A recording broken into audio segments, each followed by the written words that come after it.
Hello दोस्तों, स्वागत है आप सबका साइट फॉर सिविल सर्विसेज में। एक बार फिर से मैं उपस्थित हूँ आर्ट्स एंड कल्चर की नई क्लास के साथ।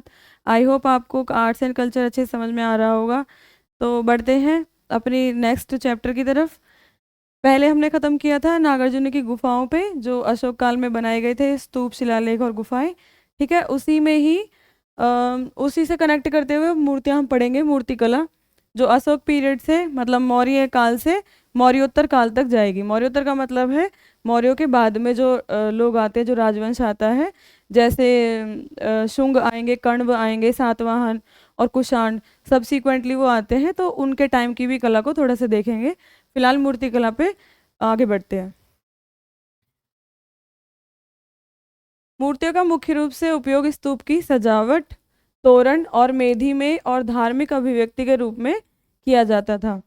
जब कोई आर्किटेक्चर बनाता था उस तरह के डिज़ाइंस, जैसे अगर स्तूप भी बना है तो होता तो वो सिंपल था, यहाँ से सिर्फ इस तरह से गुम्बद आकार का, और यहाँ मेधी बना दी। लेकिन जो तोरण है, गेट है, यहाँ पर मूर्तियाँ बनाई जाती थी, तो ये डेकोरेशन के लिए यूज़ होते थे। ठीक है, और ये तीनों ही धर्मों में बनाए जाते थे, जैन धर्म, हिंदू और बौद्ध धर्म। किसकी? यक्ष और यक्षिणी की मूर्ति।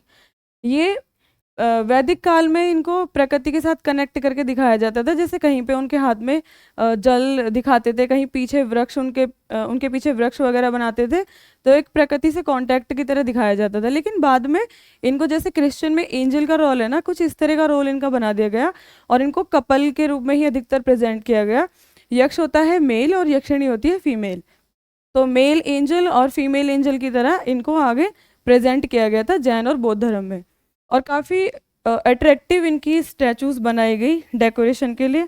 देख सकते हैं आप यहाँ पे कितना सुंदर इनका फिगर बनाया गया है।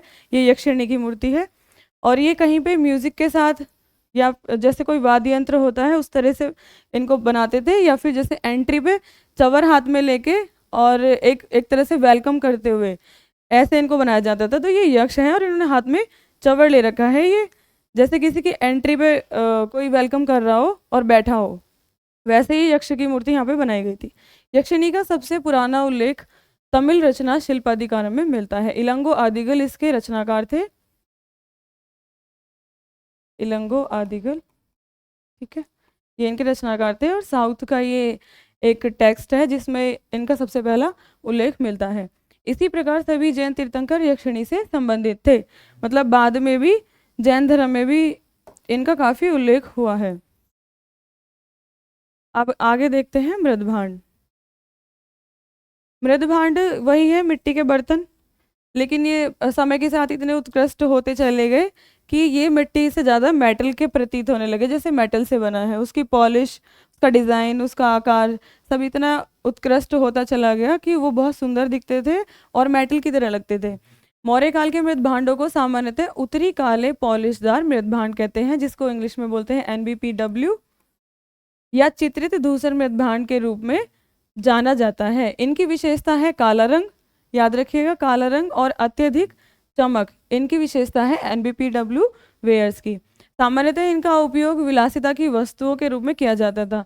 मतलब इसमें शराब वगैरह ये रखते होंगे इतने चिकने बर्तन में। इन्हें प्राय उच्चतम स्तर के मृदभांड के रूप में संदर्भित किया जाता है। तो अगर ये क्वेश्चन आता है कि मौर्य काल में किस तरह के मृदभांड थे, तो याद रखिएगा NBPW यानी उत्तरी काले पॉलिशदार मृदभांड।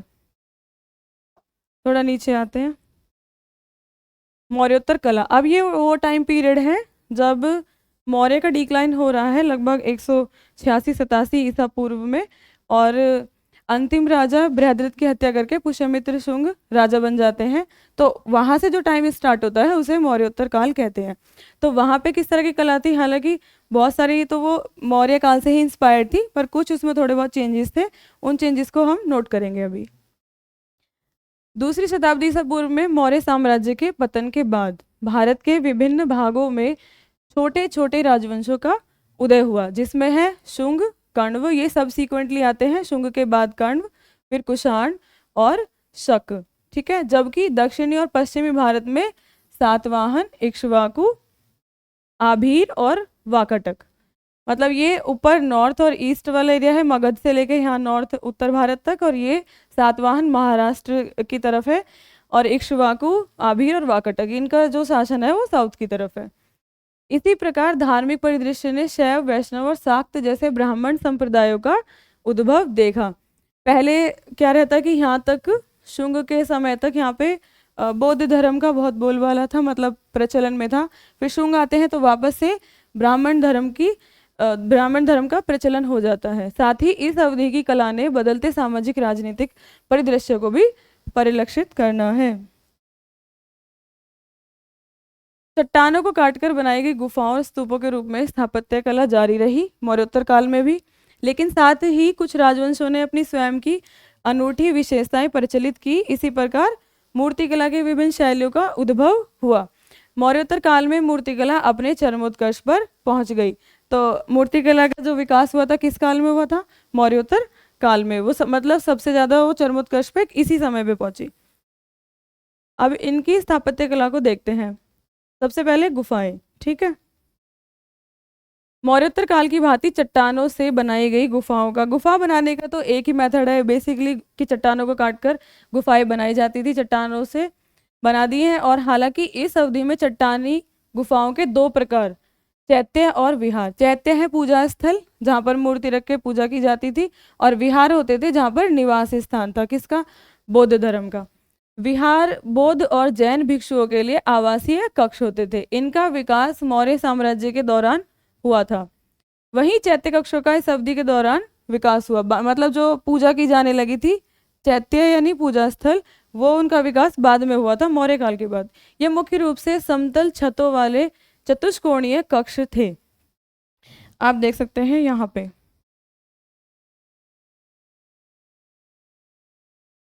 ये चतुष्कोणीय कक्ष दिख रहे हैं आपको, यहाँ पे ये इनके रहने का स्थान है। प्रार्थना कक्ष के रूप में इनका उपयोग किया जाता था। गुफाओं में बारिश से बचाने के लिए खुले प्रांगण और पत्थर रोड़ी की दीवारें भी थी। इन्हीं मानव और पशु आकृतियों से भी अलंकृत किया गया था, क्योंकि कुछ ना कुछ डिजाइन तो खैर बनाएंगे उन्हें डेकोरेट करने के लिए, सुंदर दिखाने के लिए, लेकिन फिर भी इनका जो आकर्षण का केंद्र था वो उस तरह से नहीं था, थोड़ा सिंपल ही होता था जब भी, क्योंकि ये भिक्षुओं के लिए बनाए गए थे। कौरले का चैत्य और अलोरा का विहार, अजंता अलोरा की गुफाएं आपने सुनी होगी ना, ये एलोरा का विहार ये मुंबई में है। थोड़ा और आगे देखते हैं, उदयगिरी और खंडगिरी की गुफाएं उड़ीसा। उदयगिरी की जो केव्स हैं वो एमपी में भी हैं, लेकिन ये उड़ीसा की बात हो रही है। ये खंडगिरी और उदयगिरी उड़ीसा में भी है, इनकी केव्स जो हैं, याद रखिएगा, मतलब ये दो जगह है उदयगिरी की केव्स। वर्तमान भुवनेश्वर के निकट प्रथम द्वितीय सदी ईसा पूर्व में कलिंग राजा, ये जो कलिंग राजा खारवेल है इसको आपने बहुत बार सुना होगा, अशोक के साथ जो वॉर का जहाँ जिक्र आता है। कलिंग राजा खारवेल मतलब ये उसी ही डायनेस्टी से बिलोंग करते हैं, लेकिन इसमें इतिहासकारों का ये मत है कि इनके पूर्वज के साथ अशोक का युद्ध हुआ था, ना कि खारवेल के साथ। क्यों? क्योंकि उनकी डेट में थोड़ा सा कन्फ्यूजन है, इनका जो समय काल है वो बाद का है, तो इस पे अभी भी बहुत विद्वानों में मतभेद है। इन्हें बनाया गया था। गुफा परिसर में मानव निर्मित और प्राकृतिक दोनों प्रकार की गुफाएं हैं। संभवतः जैन भिक्षुओं के निवास के लिए इन्हें बनाया गया था। ये जो प्राकृतिक गुफाएं होती है उनमें जैसे कोई चट्टान कट के अपने आप थोड़ा स्पेस बना लेती है, वो प्राकृतिक गुफा होती है, और जो काट कर बनाई जाती है उसे मानव निर्मित गुफा कहते हैं। उदयगिरी में 18 और खंडगिरी में 15 गुफाएं हैं, और ये कहाँ पे है? उड़ीसा में। उदयगिरी की गुफाएं हाथी गुफा अभिलेख के लिए प्रसिद्ध है। ये हाथी गुफा अभिलेख किससे संबंधित है? तो इसका उत्तर है कलिंग राजा खारवेल, जिसे ब्राह्मी लिपि में उत्कीर्णित किया गया था। अशोक की लिपि भी ब्राह्मी थी, याद रखिएगा, यहाँ तक अभी ब्राह्मी लिपि का ही प्रचलन है। अभिलेख जैन नमोकार मंत्र के साथ आरंभ होता है। राजा खारवेल द्वारा किए गए विभिन्न सैन्य अभियानों पर प्रकाश डालता है। क्या डालता है? इस अभिलेख के द्वारा प्रकाश पड़ता है, हाथी गुफा अभिलेख के द्वारा। अन्य गुफाओं में भी अभिलेख पाए गए हैं। उदयगिरी में रानी गुफा 2 मंजिला है और उसमें कुछ सुंदर मूर्तियां हैं। तो यहाँ तक आप समझ गए होंगे गुफाओं के बारे में, जो मौर्योत्तर काल की गुफाएं हैं यानी मौर्य समय के बाद की, और ये उड़ीसा की गुफाओं के बारे में हमने अभी पढ़ा। ठीक है,